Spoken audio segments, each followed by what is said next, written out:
News 25 is brought to you by Bees Embroidery and Garment Printing, specializing in custom and personalized decoration of gifts, garments, and more. Call 775-727-9444. News is also brought to you by J.K. Nelson Law. Call 727-9900 today for your free consultation. If you need a lawyer, you need Nelson.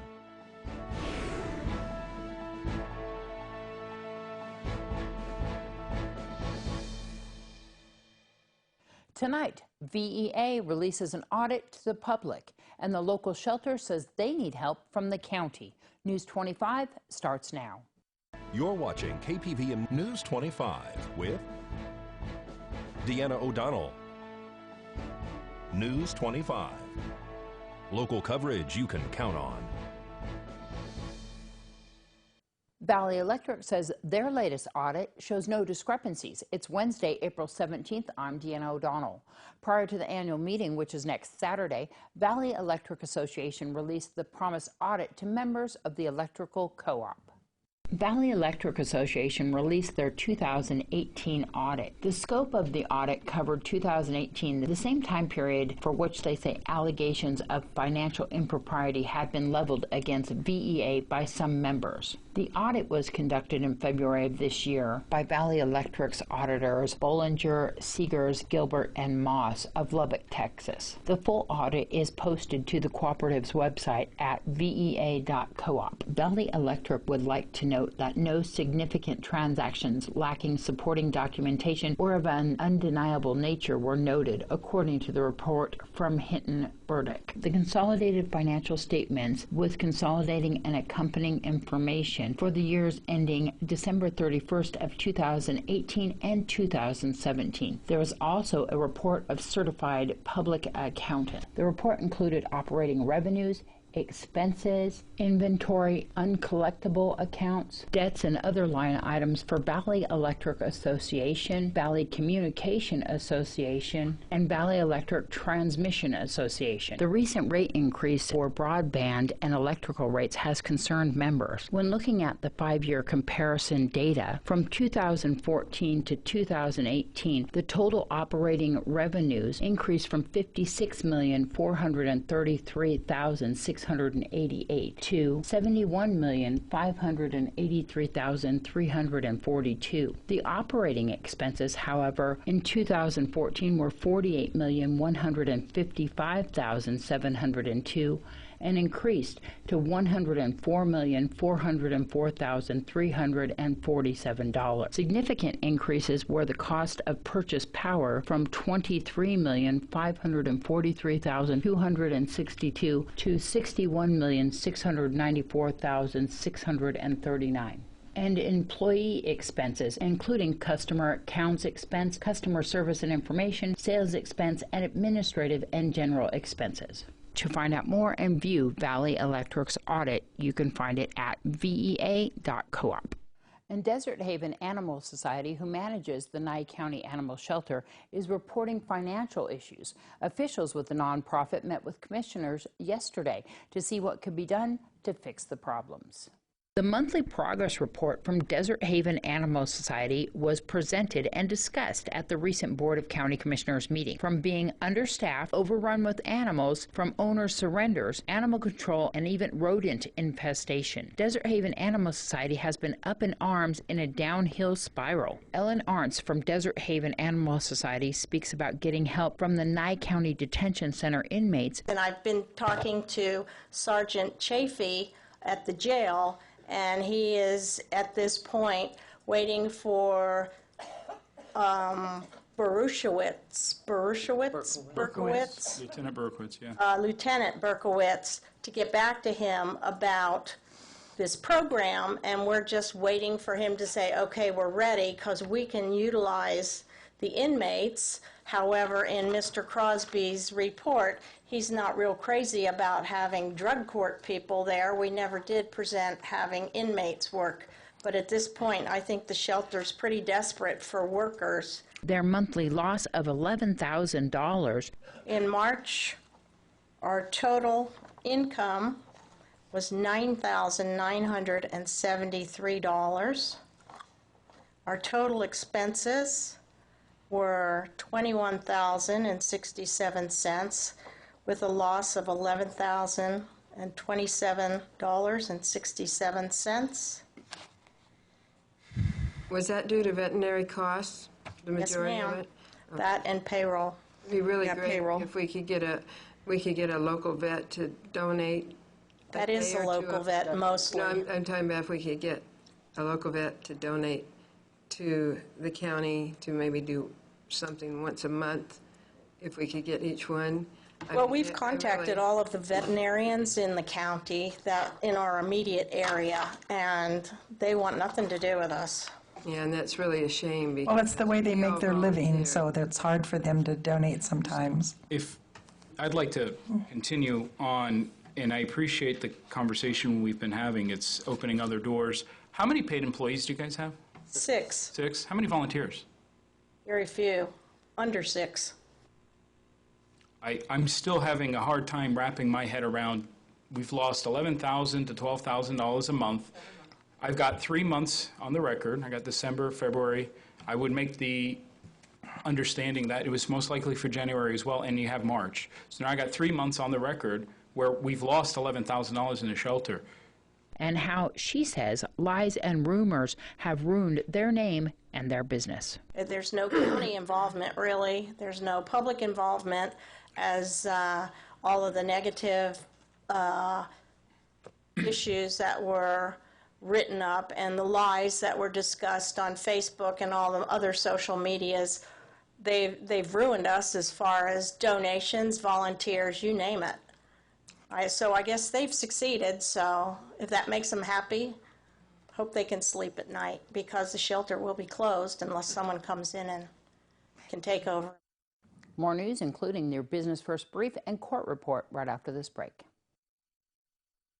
You're watching KPVM News 25. Local coverage you can count on.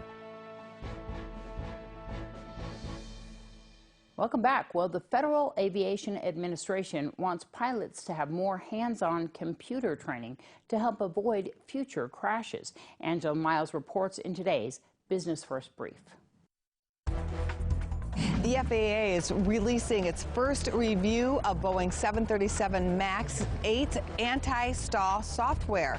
The FAA, in a draft report, calls the software used in both fatal flights operationally suitable. The FAA recommends additional computer-based training for pilots using the MCA's automated flight system. Bank of America struggled for top-line growth in the first quarter. The bank also suffered from a decline in trading revenue due to lower market volatility. B of A's revenue came in at $23.2 billion, just a hair shy of analyst expectations. Video conferencing software company Zoom is raising its share price ahead of its IPO on Thursday. The previous range was up to $32. That is being bumped up to as much as $35 per share. That values the company around $9 billion. Thanks, Angela. Well, let's go now to Unette Gentry with an update of cases making their way through the legal system. This week's court report, John Grant Martin, the area man arrested and initially charged with abuse of an elderly person and domestic battery after an in-home nurse called police when she says she witnessed a family member of a 93-year-old patient mistreating him, is currently out on an active cash bail or bond, $6,000. Notably, in Justice Court, Martin is now only facing the formal charge of battery simple, which is said to have occurred on March 18, 2019. During Martin's formal arraignment, the defendant was given a copy of the complaint against him. Martin then waived formal reading of the complaint, stating he understands the nature of the charges. The defendant was advised of his rights, the charges against him, and procedures. A substitute defense attorney advised the court that Martin has retained attorney Jonathan Nelson as counsel, and a substitution of counsel will be forthcoming. Then the substitute attorney for the defense waived the defendant's right to a speedy hearing within 60 days and requested a pretrial hearing in ordinary course. So the court set Martin's pretrial hearing for June 3rd. Formal charges are still pending for Amber Lozano. Meanwhile, that suspect is out on an active cash bail or bond, $20,000. Lozano is the woman who was arrested in connection to two male suspects, Vincent Scocozo and Joseph Nelson, who were arrested after trying to pawn cameras that were stolen from a Pahrump residence earlier in that day. According to arrest reports, Lozano is known to be Scocozo's girlfriend, and they have a daughter in common. On April 2nd, a letter was received from Attorney Siegel of the Ford and Freeman law firm advising Justice Court that his office has been retained to represent Lozano. She's scheduled for her formal arraignment hearing on May 7th. Scocozo and Nelson were taken into custody after trying to make a fraudulent transaction at Superpon here in Pahrump. Notably, Lozano was also arrested in connection to that case. Police say during the initial burglary, multiple firearms, an iPhone, jewelry, and cameras were stolen. Later, deputies say Scocozo made a spontaneous utterance that he would take responsibility for stealing the firearms, and it was recorded on an officer's body camera. That same day, officers ran a search of Scocozo's pawn history, and it showed that Scocozo sold multiple power tools and 2 gold rings, which were later discovered to be stolen. Also notably, a reported stolen gun called the Humane Horse Killer was observed in photos on Scocozo's phone. Lozano was arrested at the Nye County Detention Center while she was on video visitation with Scocozo. Police say she pawned the stolen Humane Horse Killer to Superpon. Lozano stated she received that item from Scocozo and that he told her that he couldn't pawn it because it was a firearm and that he received it for free from another person. This has been your court report. I'm Unette Gentry for News 25.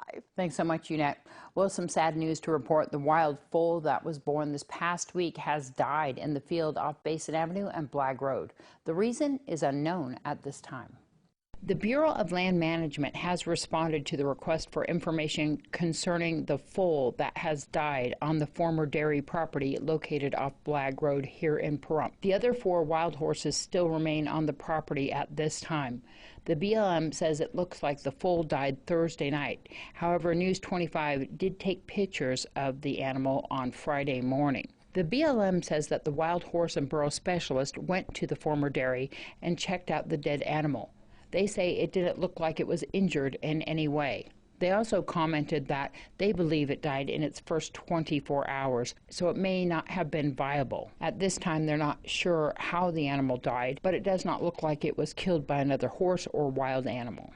Witnesses have told News 25 that they saw the foal on the property Friday and did not see it on Saturday morning. As to the location of the other 4 wild horses that were with this herd, News 25 has no update at this time. More news when we return.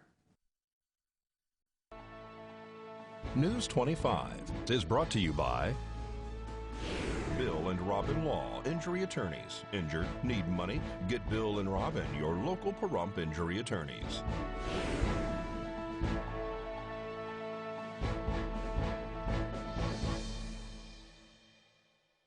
Well, attorney Jonathan Nelson spoke about wills and trust recently during a free event offered by his law office and Humana. Humana had asked me to come out here and give a presentation to its members about trust estates and kind of estate planning in general. So we had a nice, it was supposed to only be an hour, but there were a lot of great questions, so it ended up being about an hour and a half. We kind of went over, your options when it comes to end-of-life planning, as far as power of attorneys, but then also estate planning, will versus a trust. And it's a great crowd. I mean, full house, and it was a great opportunity to be here. I think there's a lot of information lacking in this community as far as, what an individual needs for their estates, be it a will, be it be it a trust, or something in between. There's a lot of misinformation or no information, so I have the opportunity often to go and speak at the senior center, and Ann Blankenship over there takes good care of me and allows me to talk to her members over there, and then Humana was a great partner today, and it's just, again, a way just to get information out there, whether they pursue opportunities and issues with my office or elsewhere. I just want the information out there and hopefully that helps in of itself. Yeah, a lot of folks just, again, misinformation. They think they have a will and that avoids probate court, or they think a document that they typed up and signed will work. And again, that's where having meetings like today where we can talk through those things and give better information, I think is a great starting point. And then again, they always offer free consultations for that more one-on-one questioning and make sure their property and their assets goes to those loved ones like you suggested. And as maybe it's already written 20 years ago, it may be great. They may need to revisit it. With the development of technology and the ability to snap out a text message or a quick email, a lot of folks seems to think those are the tools that can ensure their end-of-life wishes are met, and that's not often the case. In fact, frequently it's not the case at all. So again, those hard documents, properly executed, be it witnessed, notarized, all of that's really going to go a long way into helping ensure your end-of-life wishes are met. As you know, we're located at the corner of Basin 160, and I always offer free consultation, so feel free to give us a call at 775-727-9900. Well, disabled American veteran Commander Greg Cardarelli was surprised last night during a DAV meeting with a prestigious award for his volunteer work here in our community. You've seen us do this many times. There's one person that we've been trying to get for quite a while, but certain things kept getting in our way in our schedule. So today we'd like to call up Commander Cardarelli. All right.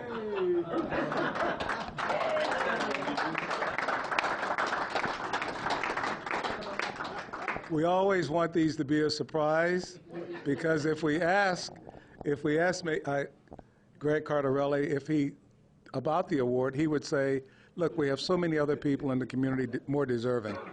And we have a lot of people that are deserving, but this man has done so much for our community, and we just wanted to recognize him. So Greg, if you'll come on up here, please.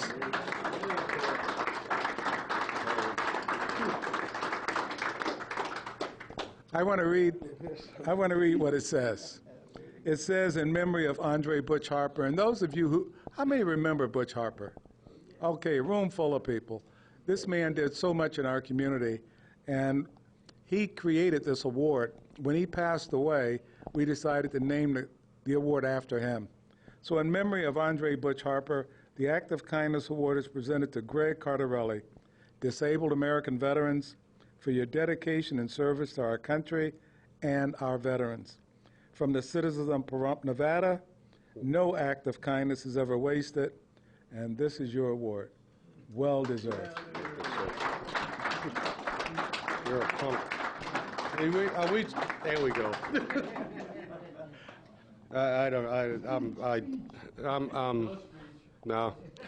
I'm speechless. I really am. This is it's good. Truly deserving. It is. Thank you. I really appreciate it. Everybody, thank you. Thank you all. Thank you, Deanna, for shanghaiing me there. News 46 Weather Cam is brought to you by Glenn Lerner Injury Attorney's Office in Pahrump. In a wreck, need a check? Call 702-877-1500. Well deserved on that Act of Kindness Award. Let's take a look outside at our Glenn Lerner weather cam. Look at that beautiful view. We're going to find out more about our forecast right after this break.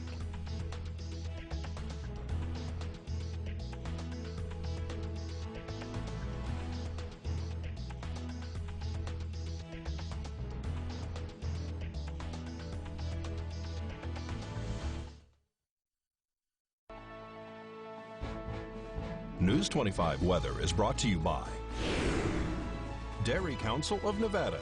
The splash of cream in your coffee, the dollop of sour cream on your burrito, the melted toasty cheese on your pizza. Undeniably delicious, undeniably dairy. Enjoy what's real.